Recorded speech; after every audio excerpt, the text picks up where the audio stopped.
नमस्कार। आज के इस एपिसोड में हम बेंगलुरु में विपक्षी दलों की हो रही संयुक्त बैठक के बारे में बात करेंगे। देखिए, 2014 और 2019 दो लगातार लोकसभा चुनाव में प्रधानमंत्री नरेंद्र मोदी स्पष्ट बहुमत की सरकार के साथ प्रधानमंत्री बन चुके हैं। अब 2024 का लोकसभा चुनाव 9 महीने बाद होने जा रहा है, तो विपक्ष की पूरी कवायद किसी भी तरह से प्रधानमंत्री नरेंद्र मोदी को तीसरी बार पूर्ण बहुमत की सरकार बनाने से रोकने के लिए हो रही है। और इसीलिए एक संयुक्त विपक्ष के रूप में इनकी पहली बैठक 23 जून को पटना में हुई थी और उसके बाद अब बेंगलुरु में बैठक होने जा रही है, जिसमें 26 दल आज शामिल हो रहे हैं। जब 23 जून को पटना में बैठक हुई थी नीतीश कुमार के नेतृत्व में, उसमें 17 दल शामिल हुए थे। तो आज की बैठक में जो चीज़ें डिस्कस करेंगे, उसमें विपक्ष के दल उसमें सबसे महत्वपूर्ण होगा कि कॉमन मिनिमम प्रोग्राम क्या होगा मोदी के खिलाफ। मोदी के खिलाफ क्या कोई ये चेहरा लेकर आएंगे कि मोदी के खिलाफ ये वक्ती चेहरा होगा। मुझे लगता है कि संभावना कम है कि मोदी के खिलाफ ये किसी चेहरे की घोषणा भी करें। फिलहाल इनके बीच जो अंडरस्टैंडिंग होगी वह सीट शेयरिंग को लेकर होगी, कॉमन मिनिमम प्रोग्राम को लेकर होगी। हो सकता है ये आज पार्टी को कोई नया नाम दे कि हम सब इस नाम से जाने जाएंगे और इस नेतृत्व में हम चुनाव लड़ेंगे। इसके अलावा पार्टी इनका संयोजक कौन हुआ विपक्ष का, जो आपस में विभिन्न दलों से बात करेगा, कोऑर्डिनेशन करेगा। मुझे ऐसा लगता है कि कांग्रेस चाहती है कि सोनिया गांधी को चेयरपर्सन बनाया जाए, क्योंकि सोनिया गांधी प्रधानमंत्री पद की उम्मीदवार नहीं होगी। इसलिए कांग्रेस चाहेगी कि सोनिया गांधी को यह पद दिया जाए। अगर यह पद किसी और व्यक्ति को दिया जाता है तो बाकी विपक्षी दलों को यह लगेगा कि हो सकता है आज वो संयोजक बन गया है, कल 2024 में वो अपने आप को प्रधानमंत्री पद का दावेदार बनाने के लिए बाकी पार्टियों के साथ मोलभाव करे और अपने दावा पेश करे। हालांकि नीतीश कुमार का भी नाम चल रहा है, कुछ दलों ने नीतीश कुमार का भी नाम लिया कि संयोजक बनाया जाए। नीतीश कुमार की इच्छा भी संयोजक बनने की है, क्योंकि उनके राजनीतिक गुरु जॉर्ज फर्नांडिस एनडीए के संयोजक रह चुके हैं। तो अब नीतीश कुमार को लगता है कि वो एनडीए के संयोजक नहीं बन सके, तो यूपीए या जो आज पीडीए या जो भी नाम डिसाइड होगा विपक्ष की एकता का, उसका संयोजक बन जाए। तो देखिए, विपक्ष की एकता के लिए आज बैठक जरूर शुरू हो गई है और ये उनकी कोशिश काफ़ी गंभीर नजर आ रही है, क्योंकि पहली बैठक के बाद आज दूसरी बैठक में तो दलों का पहुंचना, कल रात को निधन में शामिल होना और आज लगातार मंथन करना इस बात की इशारा करता है कि विपक्ष को लग रहा है कि बिना एकता के मोदी को हराना संभव नहीं है। लेकिन देखिए, एकता के बाद भी विपक्ष के लिए मोदी को हराना संभव नहीं होगा। आज जो विपक्ष के एकता के दल जो इकट्ठे हुए 27, उन सभी दलों की अगर सांसदों की संख्या देख ली जाए तो 150 के ऊपर नहीं है। और भारतीय जनता पार्टी की जो आज बैठक हो रही है एनडीए की, उसकी अगर विपक्षी उन दलों की अगर सांसदों की संख्या देख ली जाए तो वो 350 के ऊपर है।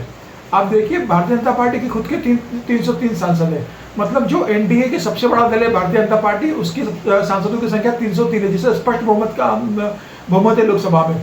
और वहीं जो बेंगलुरु में आज बैठक हो रही है उसमें सबसे बड़ा दल कांग्रेस है, जिससे 54 सांसद है। तो आप उनका फर्क देखिए, पूरे दल जितने बेंगलुरु में जो दल उपस्थित हैं वह सब मिलाकर जितने सांसद है उससे दुगने तो भारतीय जनता पार्टी अकेले के सांसद है। तो ये भारतीय जनता पार्टी को कैसे चुनौती पेश करेंगे। और 2019 का जो चुनाव परिणाम था वह 2014 से भी % मोदी को मिला था। 2014 में प्रधानमंत्री नरेंद्र मोदी के नेतृत्व में एनडीए को 250 सीटें 350 सीटें मिली थी, उसमें बीजेपी की 282 सीटें थी। तो मुझे ऐसा लगता है तो 2019 में 303 सीटें थी, तो 5 साल बाद मोदी की सीटें कम होने के बजाय बढ़ी हैं। और आज मोदी जिस स्थिति में, उस स्थिति में 2024 में भी ऐसा लग रहा है 4 साल के कार्यकाल के बाद उनके और पूरे 9 साल के कार्यकाल के बाद कि फिर से प्रधानमंत्री नरेंद्र मोदी अपने दम पर 300 सीटें लाने की स्थिति में भारतीय जनता पार्टी को किसी सहयोगी दल की जरूरत नहीं पड़ेगी। लेकिन भारतीय जनता पार्टी छोटे छोटे दलों को जोड़कर एनडीए का कुर्मा बढ़ाना चाहता है और यह उसकी कोशिश है कि इस बार 350 के ऊपर पार कर लिया जाए, भारतीय जनता पार्टी अकेले 350 सीटें लेके जाए और सहयोगी दलों के साथ 400 सीटों का आंकड़ा पार किया जाए। तो भारतीय जनता पार्टी के लिए बहुत ज़्यादा मुश्किल भी नहीं होगा, सरकार बनाना तो उनके लिए बहुत मतलब संभव ही है। हाँ, ये सीटें कितनी बढ़ाते हैं ये देखना होगा, लेकिन विपक्ष के लिए सबसे बड़ी चुनौती मोदी को रोकना है। विपक्ष चाहता है कि मोदी 200-200 सीटों पर आकर रुक जाए, जिससे उसे स्पष्ट बहुमत में मिल पाए। वर्तमान परिस्थिति में यह बहुत मुश्किल है। देखिए, विपक्ष के पास कोई चेहरा नहीं मोदी के सामने। आज मोदी बार बार जनता के बीच जाके पूछ रहे कि यह भ्रष्टाचारियों का गठबंधन है, यह वंशवादियों का गठबंधन है, यह परिवारवादियों का गठबंधन है, यह असरवादियों का गठबंधन है। इस विपक्ष की पार्टी में जो दल शामिल है वो लगभग सभी दल के नेताओं के ऊपर भ्रष्टाचार के आरोप है, या तो वो जेल जा चुके हैं या बेल पर है, या उनके ऊपर ईडी और सीबीआई की जांच चल रही है। तो देश की जनता के सामने विपक्ष को अपनी ईमानदार छवि पेश करना और मोदी के आरोपों से अपने आप को बरी करना उनकी नज़रों में बहुत मुश्किल काम होगी। मोदी लगातार भ्रष्टाचार पे आरोप करके विपक्ष को घेर रहे हैं और विपक्ष इसका जवाब नहीं दे पा रहा है। मोदी लगातार वंशवाद का आरोप लगा रहे हैं, विपक्षी पार्टी का कोई तोड़ नहीं है। कोई जितनी पार्टियां विपक्षी एकता में शामिल है लगभग सभी परिवारवाद की पार्टी है, नीतीश कुमार को छोड़ दे तो। लेकिन बाकी सभी जितनी पार्टियां, उनके ऊपर भ्रष्टाचार के आरोप भी, उनके नेता बेल पर भी है, उनके ऊपर भ्रष्टाचार के आरोप लग रहे हैं और जांच भी चल रही है। इसके अलावा प्रधानमंत्री मोदी बहुत स्पष्ट कहते हैं कि आपने 2 बार लगातार भारतीय जनता पार्टी को स्पष्ट बहुमत दिया, जिसके कारण मैं इतने विकास के काम कर पाया। अगर आप मुझे पूर्ण बहुमत नहीं देते तो मैं विकास की गति को इतना तेज नहीं कर पाता। तो मोदी यही बात जनता के बीच कहेंगे और कह रहे हैं कि भाई आप पूर्ण बहुमत की सरकार बनाओ, आप स्पष्ट जनादेश दोगे तो स्पष्ट जनता के काम किए जाएंगे, तेजी से विकास होगा और भारतवर्ष दुनिया के कंधों से कंधा मिलाकर तो चलेगा ही, साथ में दुनिया को लीड करेगा। आज मोदी की जो ग्लोबल छवि बनी है, मोदी बताते हैं कि आपने मुझे इतनी ताकत दी, इसके कारण पूरी दुनिया में हिंदुस्तान की ताकत बढ़ी है। आपकी इतनी ताकत पूरे देश की ताकत है। तो प्रधानमंत्री मोदी अपनी ताकत को, अपनी लोकप्रियता को पूरे 140 करोड़ की जनता को समर्पित कर देते हैं। तो ऐसे में जब मोदी जनता से बार बार कह रहे हैं कि आप बहुमत की सरकार दीजिए, खिचड़ी सरकार मत दीजिए, और मोदी 2004 से लेकर 2014 तक का जो 10 साल का मनमोहन सिंह का कार्यकाल था प्रधानमंत्री के रूप में, और उसमें जो यूपीए की खिचड़ी सरकार दी, विभिन्न दल सरकार में शामिल थे और जो भ्रष्टाचार का खेल हुआ था, उसका बार बार जिक्र प्रधानमंत्री नरेंद्र मोदी कहते हैं और कहते हैं कि भाई आप स्पष्ट बहुमत की सरकार दीजिए, जिसे भी देना आप स्पष्ट बहुमत दो। मोदी जानते हैं कि स्पष्ट बहुमत की सरकार सिर्फ भारतीय जनता पार्टी को ही मिल सकती, क्योंकि विपक्ष का जो भी दल है, कांग्रेस के छोड़कर किसकी इतनी ताकत नहीं है कि सभी सीटों पर लड़ सके।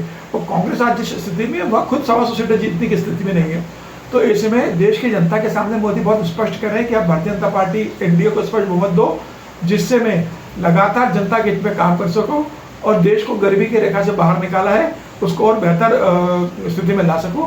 तो लगातार जो योजना जनता के हित की चल रही है उसे मैं और तेजी से क्रियान्वित कर सकूं। अब देखिए, मोदी जी बार बार कहते हैं कि 2047 में देश को 100 साल हो जाएंगे स्वतंत्रता को, तो मुझे अगले 25 साल का कार्यक्रम लेके चलना। 25 साल में मैं देश को एक सुपर पावर, सुपर शक्ति और अमेरिका और चीन की मुकाबले लाके खड़ा कर दूंगा। आज दुनिया की तीसरी अर्थव्यवस्था भारत बन चुका है। तो मोदी लगातार इस बात पर फोकस कर रहे हैं और जनता को याद दे रहे हैं कि अगर आप मुझे बहुमत नहीं दोगे तो देश फिर अंधकार की ओर लौट जाएगा, कांग्रेस से काल की तरफ लौट जाएगा, भ्रष्टाचार की तरफ लौट जाएगा।